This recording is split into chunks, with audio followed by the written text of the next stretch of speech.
In a city where people hurried past each other every day, rushing toward jobs or meetings, lived Elena. She was in her mid-20s, a woman shaped by the embrace of life itself, yet carrying a heavy heart. Her father had passed away when she was just a teenager. Her mother, however, didn't dwell on the grief. 6 months later, she was already married to Mikola, a man whose very presence left a bitter taste in Elena's mouth. "What's wrong with you, Elena? You don't understand how hard this is for me," her mother would say whenever Elena showed her distaste for the new friend in the kitchen, a man who never missed an opportunity to praise himself. Mikola is real support. He needs a family. On those evenings, as her mother's laughter echoed through the walls, Elena would sit in her room.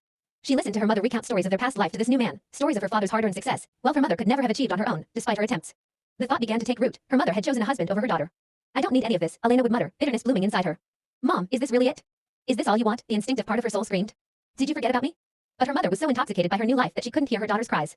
She stopped asking Elena about her dreams or her heartaches. 5 years after the wedding, the unexpected happened. Mikola died suddenly. Gathering every ounce of her strength, Elena attended the funeral, though playing the role of the dutiful daughter was agonizing. She took no joy in the loss, but she felt no grief either. "Why aren't you crying?" her mother asked, trying to understand Elena's composed silence. "He was your family."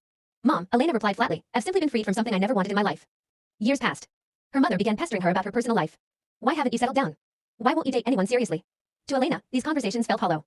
When her mother asked about her future plans, Elena felt her heart tear. Now, at 70, her mother seemed desperate to piece together the fragments of the family that once was. "What do you want from me?" Elena asked one day. "I'm not the only one who feels the wall between us. True love between a mother and daughter is a journey we take together," her mother whispered. But inside Elena, an abyss of unanswered questions, silenced by the years, remained. Time marched on. Elena built her own life with her husband and was raising a young daughter.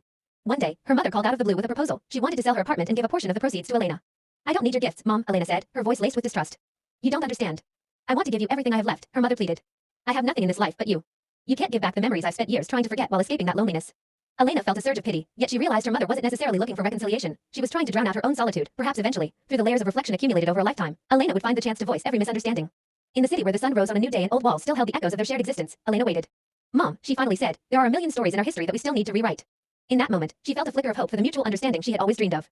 The sun shone through the curtains, and their story began to be written anew.